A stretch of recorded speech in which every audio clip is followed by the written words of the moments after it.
silahkan lapor ke MGC. Kita akan bantu itu anak, syaratnya cuma satu, itu anak mau kuliah, itu aja ya. Yang penting tanya dulu, mau kuliah gak? Di tahun 2008 itu saya menampung 200 anak kuliah gratis. Tapi karena sebagian besar itu hanya mungkin coba-coba bang ya, karena dipikir ini program gak bener nih Pak Haji bilang gitu. Tapi ternyata banyak yang gak masuk, kita strict. Karena saya mendapat laporan dari yayasan itu tiap bulan, Yayasan Borobudur. Jadi kalau tuh anak nggak masuk 2, 3, 4 kali berturut-turut, udah kita coret. Alhamdulillah dari 253 bertahan, dan tahun kemarin sudah banyak yang diwisuda. Nah inilah merupakan kebanggaan kita sendiri Pak, karena kita sudah berhasil membantu, dan program yang kita jalankan ini terus berjalan sampai saat ini. Masih banyak lagi program-program yang akan kita jalankan yang mungkin abang bisa gunakan nanti. Begitu juga nanti Pak Wijaya juga akan punya program-program khusus ya, yang akan Pak Wijaya paparkan nanti untuk abang-abang sekalian, khususnya untuk mungkin yang saya yakin ini akan berguna untuk pedagang kreatif lapangan JT46.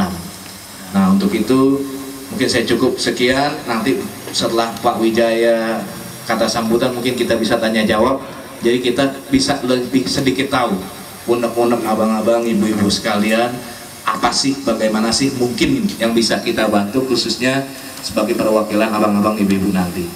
Ya cukup sekian dari saya. Wabillahi taufiq wal hidayah. Assalamualaikum warahmatullahi wabarakatuh.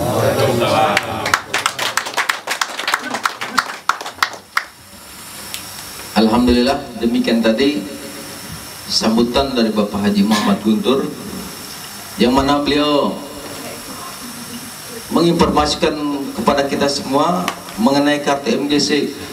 Sebagian pedagang udah semua ya, cuman ada beberapa pedagang mungkin sekitar 15 orang yang belum nanti tinggal menunggu, nanti bentar lagi juga jadi gitu. Tinggal 15 pedagang lagi yang belum. Insya Allah nanti kita selesaikan ini insya Allah banyak manfaatnya Bu. Istilah bapak-bapak hadirin sekalian, ini termasuk asuransi, klinik berobat, insya Allah biaya kuliah juga lah istilahnya, mungkin ini banyak manfaatnya insya Allah. Itu aja mungkin udah jelas ya. Untuk selanjutnya Pak, kami persilakan kepada Bapak Wijaya untuk memberikan sambutannya Pak pada Bapak.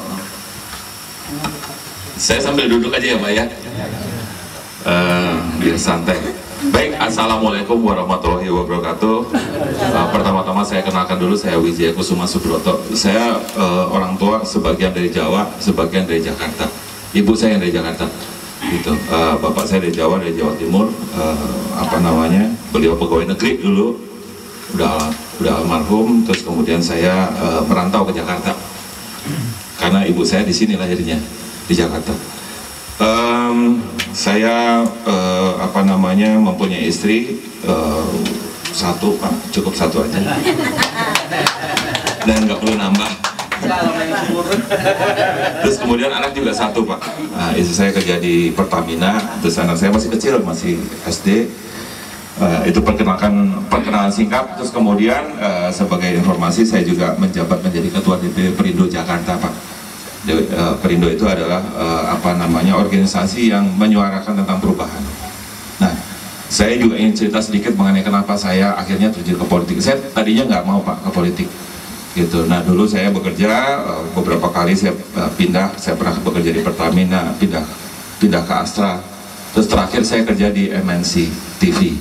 Kalau Bapak pernah ke Pondok Gede, nah saya besarnya di situ Pak. Hampir 7 tahun saya di MNC TV. Makanya saya sudah mengenali daerah sini, karena saya besarnya di MNC TV. Dulu juga ada masalah, saya juga ikut bekerja sama dengan lingkungan di sana untuk menyelesaikan masalah yang di MNC TV dulu, sehingga saya sudah cukup dekat dengan lingkungan Jakarta Timur. Nah, kenapa saya tergerak untuk terjun ke politik Pak? Karena kembali lagi, PKL di sini diusir-usir Pak.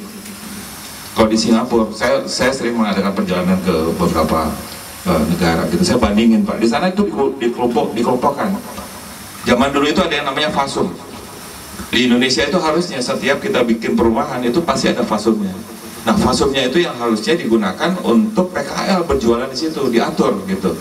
Kalau di Singapura setiap titik Pak, setiap misalnya ada apartemen itu ada tempatnya, dikelompokkan, jadi tertib. teratur, kemudian ada ketuanya, diurus keuangannya, diurus organisasinya, sehingga maju gitu. Luar biasa. Di Singapura itu tertib.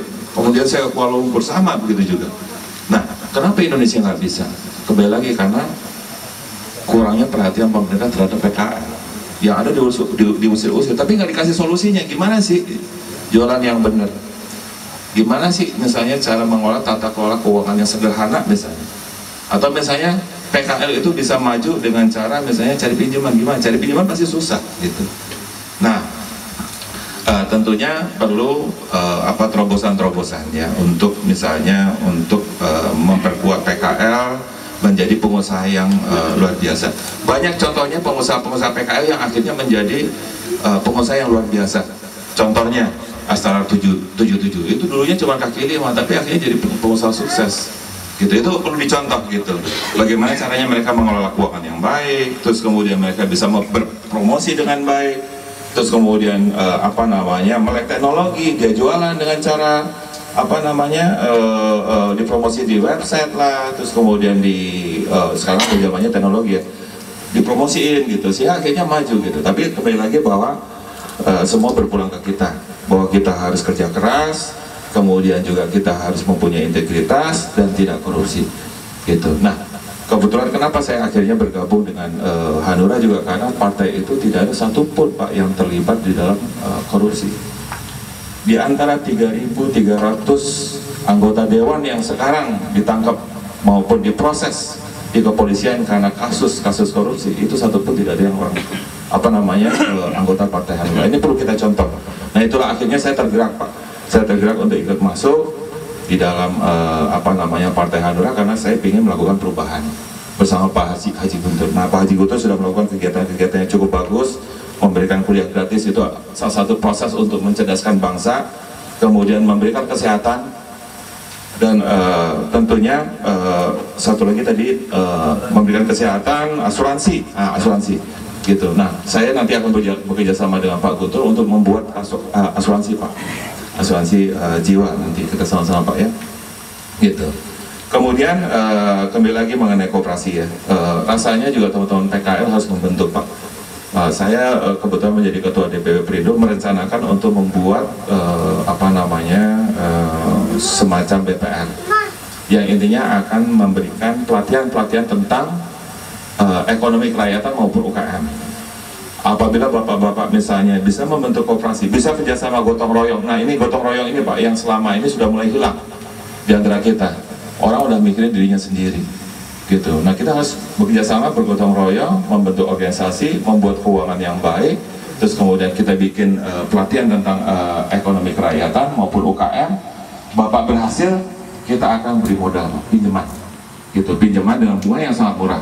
Kalau sekarang Bapak ke BPR Pak, bunganya itu hampir 20%. Tapi dengan BPR yang akan didirikan oleh Perindo, kita akan memberikan pelatihan untuk supaya Bapak maju bagaimana mengelola usaha yang baik, bagaimana promosi, bagaimana mencari pelanggan yang baik, terus kemudian bagaimana menghitung keuntungan dan segala macam. Nanti kita akan bikin pelatihannya. Bapak berhasil, kita akan berikan bantuan gitu. Nah, itu yang direncanakan oleh kami, selain juga asuransi. Nah, insya Allah Pak, kembali lagi saya tergerak untuk berpolitik karena memang saat ini negara kita lagi sakit, infrastruktur rusak, korupsi di mana-mana, kemudian juga orang sudah tidak peduli satu sama lain. Kita lihat berita yang kemarin itu polisi bisa punya uang 1,2 triliun Pak. Itu duitnya dari mana? Dikorupsi itu gitu. Dan itu apa? Pajak negara, kita bayar pajak Pak, duitnya dipakai buat yang aneh-aneh. Nah, itu jangan sampai kita di 2014 nanti, saya bukan kampanye ya, tapi intinya bahwa 2014 nanti kita harus merubah bangsa kita. Mulainya dari mana? Mulai dari saya, mulai dari bapak-bapak maupun lingkungan kita gitu. Kita harus berubah, kita harus maju, kita harus berantas korupsi.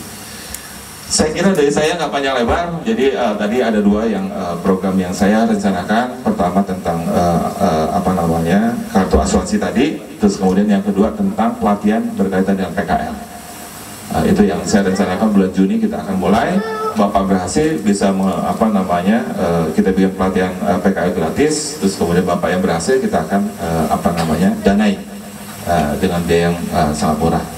Saya kira dari saya itu aja. Saya akhiri, wassalamualaikum warahmatullahi wabarakatuh. Iya, terima kasih Pak Wijaya. Jadi kita sudah kenal semua ya, hadirin semua ya, dengan Pak Wijaya, yang mana beliau memberikan pengarahan-pengarahan kepada kita semua mengenai program beliau, yaitu asuransi dan pelatihan PKL. Dan kita tertarik juga bahwa dengan kunjungan beliau ke Singapura, ke Malaysia, memang PKL kita ini memang kalau dirasa memang kurang perhatian Pak gitu. Kadang-kadang kami ini Pak, kaki lima ini SK-nya itu terbit setahun sekali Pak, setahun kali izin, setahun sekali harus ada SK-nya terbit itu tiap tahun. Namanya pedagang kaki lima sementara lagi. Tiap tahun kan, tiap bulan ini apa? Bulan November itu kami selalu perpanjang nggak nih ya? Tadi perpanjang nggak nih kaki lima kita nih? Itu Pak. Dan kalau dia benar informasi dari Bapak bahwa seharusnya setiap gedung atau apartemen itu 20% untuk kaki lima, itu sebenarnya pertanya udah ada Pak. Itu kalau nggak salah. Mall-mall juga itu sebenarnya, ya Bang ya, nggak tembus kita di Ramayana dulu ya, minta 20% untuk kaki lima. Mentalan untuk kaki lima di Ramayana nggak tembus Pak. Rupanya nggak mudah membela rakyat. Nggak mudah membela rakyat. Kita pernah buat proposal dengan Mbak Rusdi untuk kaki lima di Ramayana, kan peraturan 20% tuh ya, perdannya beberapa kita lupa lagi teman ya. Ternyata nggak tembus. Di Johnson dikasih, di basement lagi panasnya nggak ketulungan Pak. Orang mau makan nggak nyaman gitu. Ada di Johnson itu untuk PKL-nya, cuman di basement gitu, mana blower, berisik blower itu kan. Ya itu aja mungkin. Mudah-mudahan bapak-bapak hadirin sekalian yang akan mencalonkan kandidatnya insya Allah mendapat dari Allah Subhanahu Wa Taala, dan selalu siap, komitmen, konsekuen, konsisten dan istiqomah Pak ya, untuk membela rakyat sebagaimana disampaikan bahwa Hanura alhamdulillah partai yang bersih dari korupsi ya, insya Allah ya bapak-bapak hadirin sekalian.